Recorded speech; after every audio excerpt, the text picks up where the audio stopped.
สบายดีวันนี้จะมานำเสนอวิดีโอเกี่ยวกับการตัดเกรดคะแนนของนักศึกษาซึ่งได้รับการเสนอของนักศึกษาให้เฮ็ดวิดีโอนี้เพื่อเป็นการสาธิตอีกครั้งนึงว่าการตัดเกรดนั้นใช้คำสั่งใดฉะนั้นเราไปเบิ่งไฟล์ตัวอย่างกันเลยในไฟล์ตัวอย่างก็จะเป็นห้างที่ข้าพเจ้าได้เกี่ยมมาแล้วเพื่อเป็นการประหยัดเวลาเพื่อให้ท่านผู้ชมนั้นได้ติดตามอย่างคุ้มค่าบ่เสียเวลาต้องมาสร้างขึ้นใหม่ถ้าเป็นจังใดนั้นก็ให้บรรดาท่านนั้นไปสร้างตัดตารางตามตัวจริงว่ามันมีเนื้อในจังใดแน่ในตัวอย่างนี้ก็จะมีเพศหญิงเพศชายมีชื่อนามสกุลมีระบบเรียนสั้นเรียนแล้วก็กิจกรรมการเรียนการสอนจะให้คะแนนอย่างแน่อันที่หนึ่งก็คือคะแนนขึ้นห้องคะแนนเรียกบานคะแนนกิจกรรมเสียงกลางภาคและเสียงท้ายภาคแล้วก็มีคะแนนรวมว่าแต่ละคนนั้นได้คะแนนรวมเท่าใดและตัดเกรดใส่คำสั่งใดซึ่งในคะแนนตัวอย่างนี้ก็เป็นการสมมุติขึ้นว่าแต่ละคนนั้นได้คะแนนตามนี้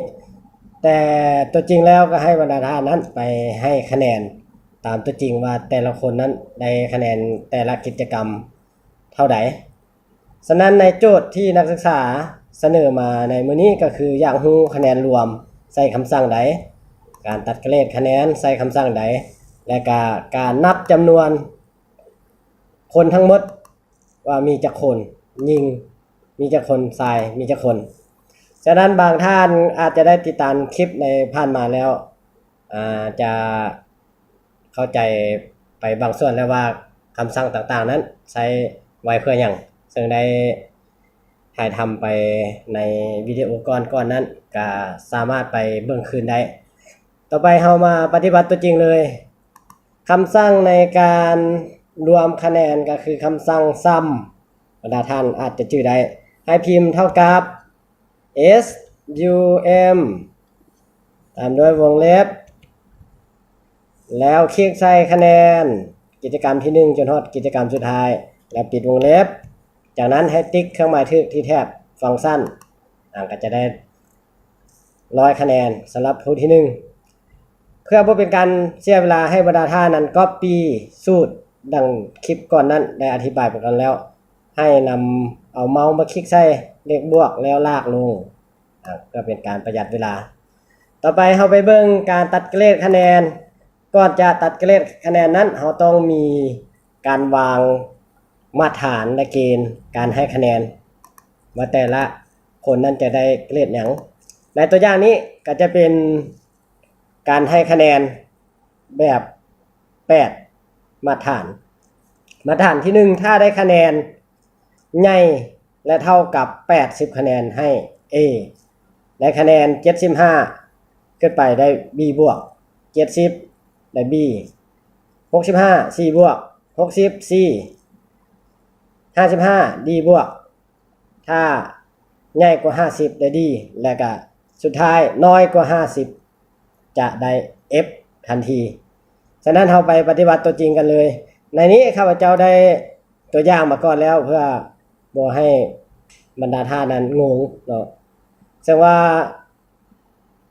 การให้บรรดาท่านนั้นพิมพ์เท่ากับตามด้วย if เปิดวงเล็บแล้วคลิกใส่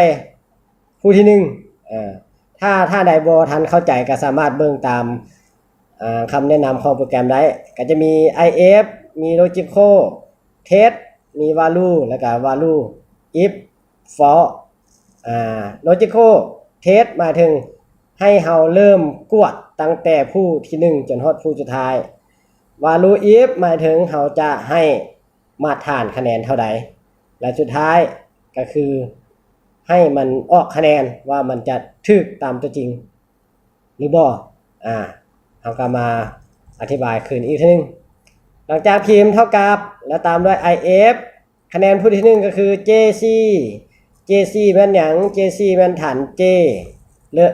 แถวที่ C ฐาน J แถวที่ C ก็คลิกใส่ผู้ที่1ใหญ่และเท่ากับตามมาตรฐานที่เราได้เว้ากันไปเมื่อกี้นี้ใหญ่และเท่ากับ80จะได้คะแนน A แล้วก็จุด if เปิดวงเล็บ เริ่มจากผู้ที่1ถ้าใหญ่และเท่ากับ75จะได้ b บวกแล้วก็จุด if ไปเรื่อยๆจนครบตามมาตรฐานที่เรากำหนดไว้ไปเมื่อกี้นี้ที่สำคัญที่สุดคือเราเปิดวงเล็บจากเทื่อให้เราปิดวงเล็บเท่านั้นเทื่อในวงเล็บเพื่อบ่ให้บรรดาท่านนั้นสับสนมันก็จะหมายสีให้เส้นตัวอย่างสีดำก็จะเป็นขอบสุดเบื้องนี้ต่อมาสีเขียวตัวนี้ก็จะเป็นสีเขียวต่อมาสีม่วงต่อมาก็เป็นสีม่วงแก่มันจะเป็นคู่กันแบบนี้แสดงว่าเราเปิดวงเล็บ1เทื่อ2เทื่อ3เทื่อ4เทื่อ5เทื่อ6เทื่อและ7เทื่อฉะนั้นเราก็จะปิดวงเล็บ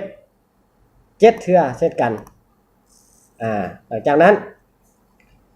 โปรแกรมก็จะทำการตัดเกรดออกมาให้โดยผู้ที่1คะแนนเต็ม100ก็จะได้ A ฉะนั้นถ้าเราพิมพ์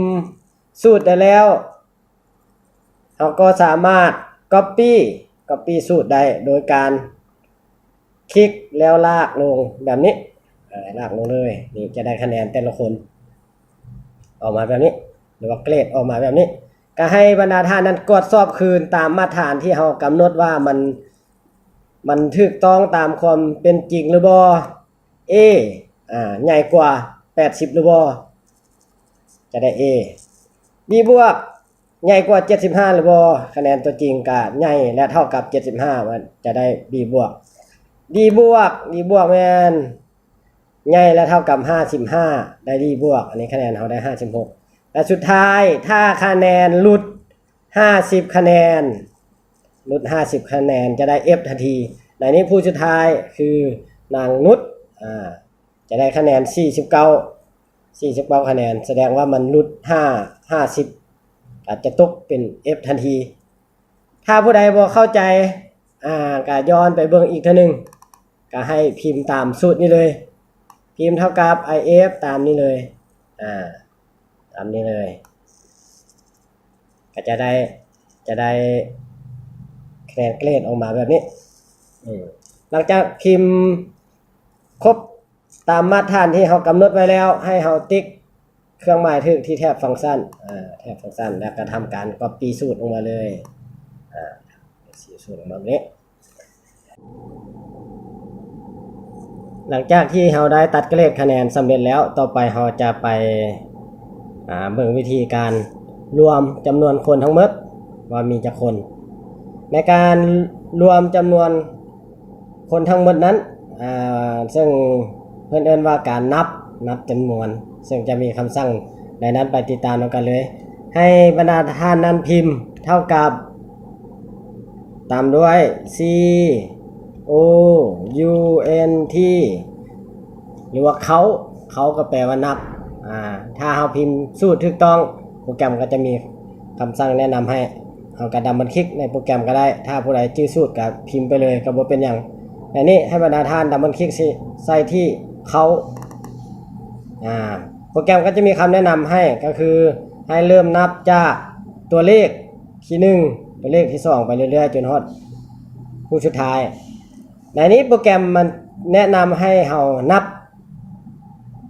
จำนวนที่เป็นตัวเลขซึ่งมันจะบ่นับจำนวนเป็นข้อความเช่นตัวอย่างถ้าเรานับปีรัญญาจนฮอดนุชโปรแกรมนี้มันจะบ่นับให้ไปเบิ่งกันเลยว่ามันสินับให้หรือบ่นับให้กดทิกเครื่องหมายถึงมันก็จะออก0แสดงว่าโปรแกรมนี้มันให้นับเฉพาะท่านที่เป็นตัวเลขนะก็ให้บรรดาท่านนั้นสามารถนับจากท่านใดก็ได้ที่มันเป็นตัวเลขเช่นตัวอย่างในนี้ให้เราเริ่มนับตั้งแต่ผู้ที่1ปีรัญญาได้คะแนน100จนไปฮอดนางนุชได้คะแนน49จากนั้นก็ติ๊กเครื่องหมายถึงในแถบฟังก์ชันโปรแกรมมันก็จะนับให้มีจำนวนคนทั้งหมด10คนไปเบิ่งตัวจริงว่ามันมี10คนแท้หรือบ่1 2 3 4 5 6 7 8 9 10สรุปแล้วโปรแกรมมันจะให้นับเฉพาะท่านที่เป็นตัวเลขจะไปนับจากท่านใดก็ได้ที่มันเป็นตัวเลข ต่อไปเราจะไปเบิ่งวิธีนับจำนวนหญิงและชายใส่คำสูตรใดเมื่อกี้นี้เราใส่คำสั่งเขาถ้านับเฉพาะหญิงและชายมันต้องเป็นการนับแบบมีเงื่อนไข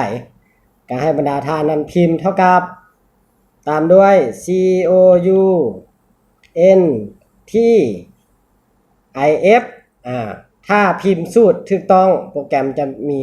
คำแนะนำให้เราทำการดับเบิลคลิกที่เข้า if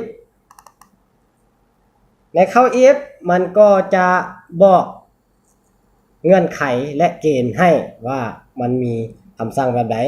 เข้า if แรงและตามด้วยคัตเตอเรียหรือว่าเกณฑ์นั่นเองถ้าผู้ใดชื่อสูตร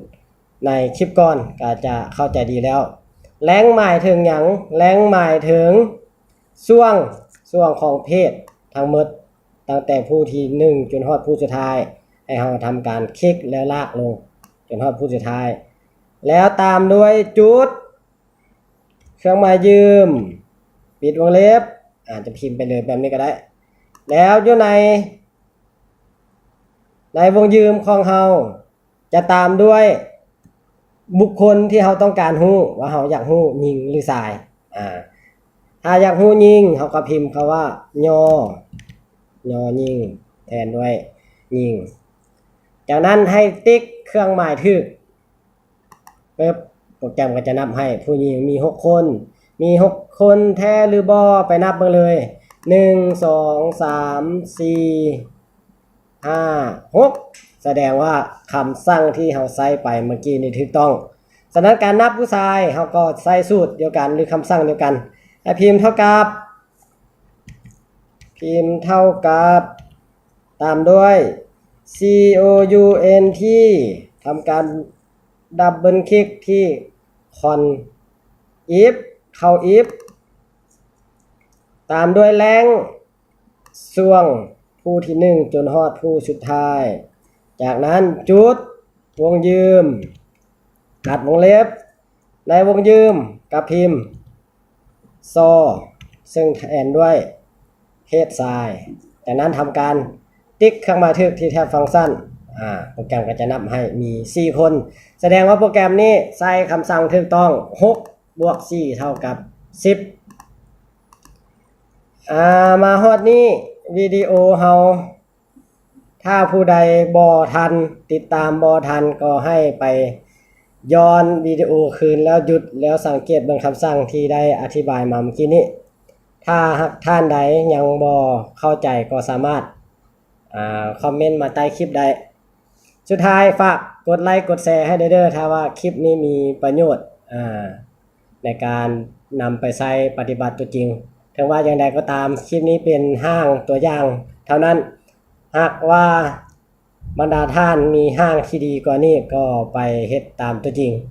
ว่ามันจะเกิดผลได้รับแท้หรือบ่ขอจบวิดีโอไว้เพียงเท่านี้ขอขอบใจหลายๆ